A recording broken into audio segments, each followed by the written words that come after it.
is that you've done, and tell us why it's, I guess, justifiable to depict the mayor as Adolf Hitler. Well, when the mayor first came into office, the very first thing he did was to have all of the street artists in the city arrested and to have their artwork destroyed. Over a period of years, more than 700 different artists were arrested, falsely arrested, had their work burned by the police department, and yet not one person was ever convicted of any crime.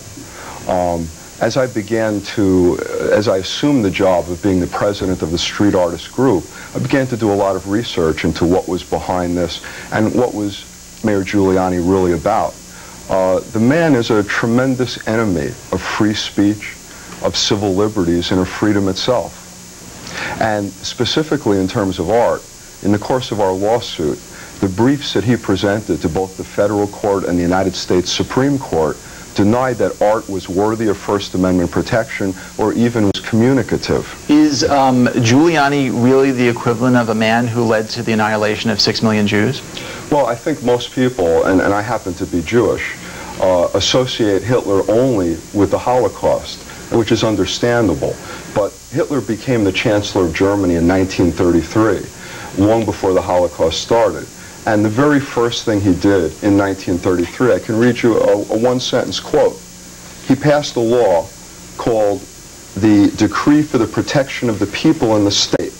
And quoting it, it says, restrictions on personal liberty, on the right of free expression, including freedom of the press, on the rights of assembly and association, warrants for house searches, orders for confiscations, as well as restrictions on property, are also permissible beyond the legal limits otherwise prescribed by law. I think that describes the actions of Giuliani for the past 6 years on a daily basis. Now, there are some who believe that your involvement in the Diallo protests, in the taxi driver protests, in the street vendor protests has actually undermined those causes because you bring, I guess, an extremist point of view that, I guess, diverts attention and allows the mayor to basically claim, well, look, they're participating with some guy who says I'm Adolf Hitler, so they're all, you know, they're all culpable for that.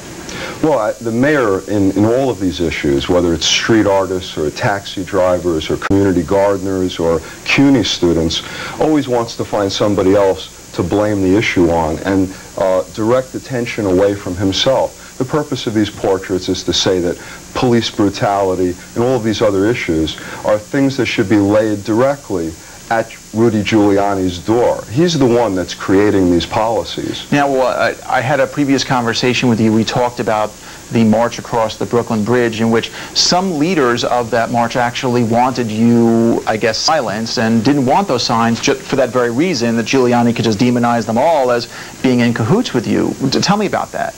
Well, there was a very concerted effort to eliminate the signs. Many of the demonstrators were told by their union leaders not to touch the signs, but as the demonstration formed up in Brooklyn, people actually put down the signs that they had been given by their unions and said, I don't care, even if I get in trouble, I want to carry your sign. So the demonstrators at all of these protests, these are people that want these signs, that call me up days before and ask me to bring them, that compete for them. I'm certainly not convincing them, let alone forcing these people to carry these signs. These signs are an expression of how tens of thousands, hundreds of thousands of people in New York City feel about Mayor Giuliani. Now, you have been arrested some 33 times, is that correct? 37 times. 37 times. You recently paid an uninvited visit to the mayor's fundraiser. You got arrested outside a recent event held by the U.S. Civil Rights Commission. Are you an anti-Giuliani fanatic? Well, I'm certainly an anti-Giuliani activist in terms of explaining what motivates me. I believe that this man is a very real threat to the Constitution and to civil liberties. And as such, I feel a responsibility, partly because I'm in a position where I can do something, to do it. A lot of people are satisfied to say, well, he'll be out of office in another year and a half, and as if that was such a brief moment that there's no further damage he can do. But the reality is that whether he goes on to the U.S. Senate or what he really has in mind to be appointed United States Attorney General by Bush if Bush wins the presidency. This man is going to be working on legal issues and on policies in this country for many years to come. Mm-hmm. He needs to be exposed. He needs to be opposed. And how do you support yourself? I support myself as a street artist. In the past few years, the only artwork I sell is paintings of Mayor Giuliani. He had all of my other artwork destroyed over a period of years. In what way? He had it confiscated, sold at police department auctions, or destroyed. In 37 arrests and over 60 criminal summonses, I've never been found guilty and never paid a fine.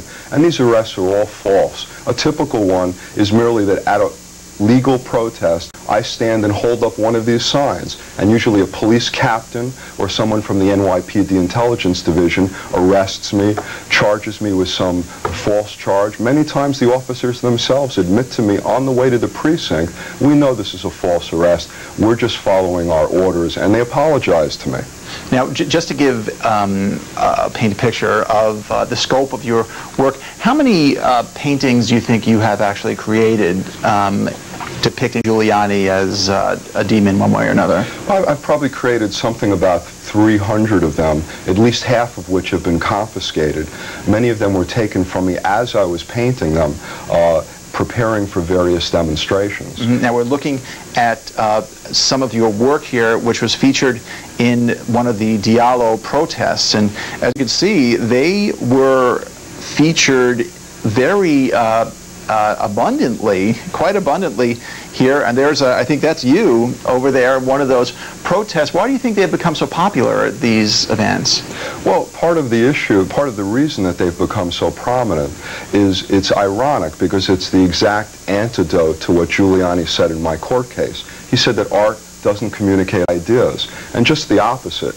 Visual expression communicates ideas, as the court ruled, even better than a newspaper does. So for millions of New Yorkers who may not have the time to spend hours researching Giuliani, for them, seeing an image of him with a Hitler mustache explains a lot and embodies a lot about how they feel, how they personally feel about his oppressive police state policies. Now, what kind of reaction have you gotten from Jewish groups or just Jewish citizens who may have written you or, I guess, replied to your web postings on the internet?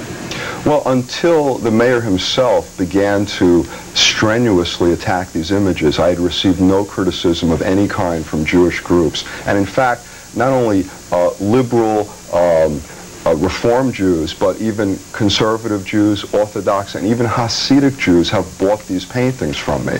So within the Jewish community, there are certainly many people that support Giuliani strongly, and there are others that see him as a threat exactly as I do. What kind of letters are you getting? Well, certainly the Jewish Defense Organization considers me to be anti-Semitic. Abraham Foxman of the ADL denounced me. But I take that all in stride because I'm certainly not shirking from the idea of these images being controversial. They're meant to be controversial. They're meant to make people think. And if they attack me, they simply help transmit these images that much more and make dialogue about them. Now, in some of the video we saw some signs saying NYPD equals KKK. Are those your responsibility too? Those aren't mine, and I want to say this. The mayor has deliberately misdescribed my signs for years. None of them attack the police. They're about Mayor Giuliani. None of them say that the police are Nazis. They're talking about Mayor Giuliani's policies being Gestapo-like. And the very strongest supporters of the work I'm doing happen to be members of the NYPD. Now, I'll give you one last shot here. What is Rudy Giuliani's threat to New York City in your mind? Well, if you think about the history of New York, it's considered to be the most liberal city in America, very much the home of freedom of speech and many civil rights and social movements. If there's any place in this country, if not the world, that freedom of speech, public association, and so on should be completely protected, it would be New York. And yet, there's almost more right to demonstrate in China at this point than there is in New York City. If you go to a public demonstration, at the very least you're going to be herded into a corral by the police. If you particularly attack the mayor, you're likely to be arrested and silenced. I think that is a description of a fascist police state society. Now, what would you say to someone who says this guy's just an opportunist, he's earned his fame on Rudy Giuliani's back, and you'll be actually sorry when Giuliani goes?